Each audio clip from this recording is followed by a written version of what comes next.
So I'm back from MagicCon, Las Vegas, and it was an amazing experience. I didn't know what to expect going in on it, but it blew my expectations out of the water. Didn't know what to expect, but it blew my expectations. What does that mean? I didn't think I would have as much of a good time as I did and make as many friends and connections as I did there. I think I'll talk about my favorite moments and experiences that I had there, things that stick out in my head. One thing for me, first off, was how cool OG Show was. Shout out to OG Show. He was super chill and such a friendly dude. His friends, Simon as well, was such a cool guy too. And they just made me feel so comfortable right off the bat and just made my experience at the convention so much easier. I also want to add that they allowed me to use their place to just drop off my stuff, or if I needed to chill for a minute, then I could go over there. They were super hospitable. Shout out to OG Show, you're awesome.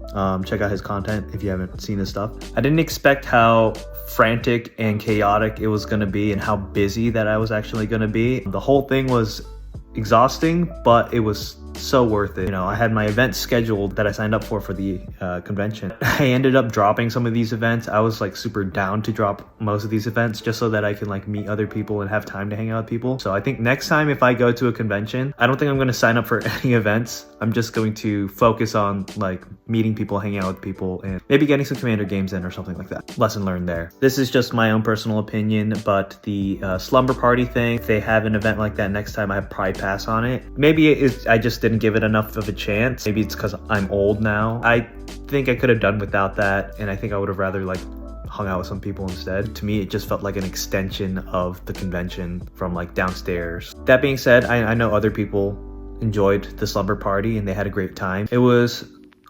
super awesome meeting all the different creators that were there. I knew I was gonna probably like a lot of these people, but I didn't expect that I would like a lot of these people so much. Like everyone was so cool and chill. I got to see these people as like whole human beings. That was an experience that I wasn't expecting to have, I guess. And it was great meeting these people, and I now have more of a newfound respect and inspiration from these people, and I'm super glad that I got to meet them. There was a moment where we were supposed to watch OG Show's stuff, and he had like $500 worth of like merchandise and sentimental things, something that he's gotten from like the Command Zone that's like one of a kind, and things that he can't really get back again. We were supposed to watch his stuff, a group of us, and he wanted to go upstairs and sell off some cards, and he asked if we could watch over it. We said that we can do that for him, and if anything, we'll take it with us if we decide to move. We ended up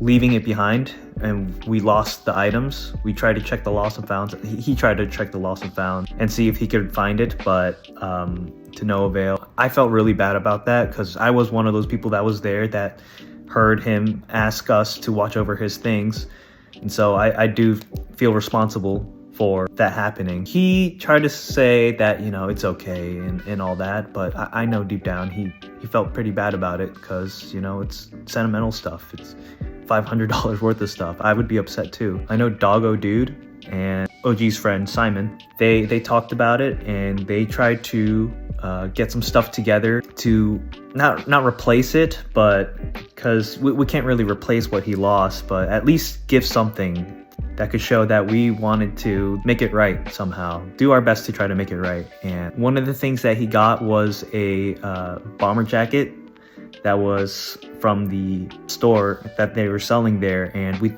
they thought it was sold out, but they found out that they found some more stock and there were a few more left. We managed to get to the kiosk in time right before it was shutting down on the last day at the last second. Doggo Dude was literally the last person that they served, and then they just shut off the lights and turned off the registers and everything. I know he was looking for a tireless tracker, and Simon was able to find a foil tireless tracker for him.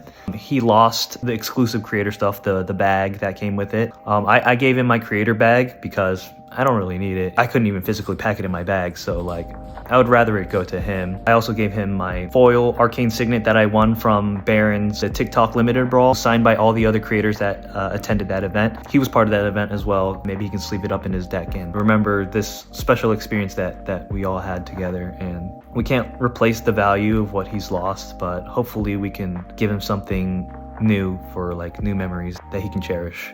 yeah, that was one of my favorite moments over the weekend. Hopefully he enjoyed that. We signed up to go to this ice bar. Honestly, I was not feeling the ice bar. I thought it was gonna be one of those touristy kind of things where it's like, you know, kind of gimmicky, everything's made out of ice. We got our little parkas on, we got our 2 drinks. Those drinks are pretty strong. I was kind of feeling them, and I ended up having a lot more fun at that thing than I thought I was going to. And yeah, that was one of the funner events that I think that we did. Even though it was somewhat brief, still a good time. I got to see some of the creators kind of out in the wild and how they're like, and it was fun seeing that. I loosened up a little bit more too. I never heard of LobbyCon until I went to this convention. I don't really go to conventions. We went to a few LobbyCons, and it was fun getting to get games in with other creators, meeting, talking, just learning about so much about these people. I think that was the thing that surprised me the most, is that I enjoyed the conversations that we had more than the games that we played. And I would have rather, like, you know, sit down and just talk about their ideas on making content or life, just getting to know them. I had a lot of fun doing that. The games were fun too, don't get me wrong. I enjoyed the games. I got to meet these people as people, and that to me was one of the best parts of the convention. I'm so grateful that ever since I started making content, I've had this opportunity, and that people, those of you that are following, like, you know, I wouldn't have gotten that creator badge if it weren't for all you folk and supporting my content and following and liking and all that stuff. So I'm really appreciative of this opportunity that you all have given me. Gosh, I don't know why I'm getting choked up. Okay. All right. Like, I don't think I would have ever been able to do this if it weren't for all of y'all, and, you know, meet all these wonderful people. And I'm so glad that I can make this content for everyone, and that they enjoy all the stuff that I do, and that you guys like me for some reason. So yeah, it's been amazing doing all of this, and I hope I can do more of this for all of you guys out there, all of you guys and gals. Thank you all so much for supporting me. I hope I can meet some of you all out in the wilds in future conventions. If you decide to come out, don't feel afraid to say hello. I love meeting all the people that came up to me and, you know, told me that my content's helped them, and that, you know, they use my content to like just figure out disputes and stuff like that. Like, that brings me a lot of joy, and it makes me feel like what I'm doing is important, and it helps motivate me to keep pushing forward. So thank you all so much for everything you have done for me so far, and yeah, we'll see how the future goes. I want to say that to those that didn't get to make it out to MagicCon Vegas, don't feel any FOMO from this. There's going to be more chances for this. This is not going to be the last time this is going to happen. And moments like this, I think there will just be more that will happen in the future. Join at whatever time is the most reasonable and most responsible for you, and we'll all meet up someday, I'm sure. So that's all I'm going to say.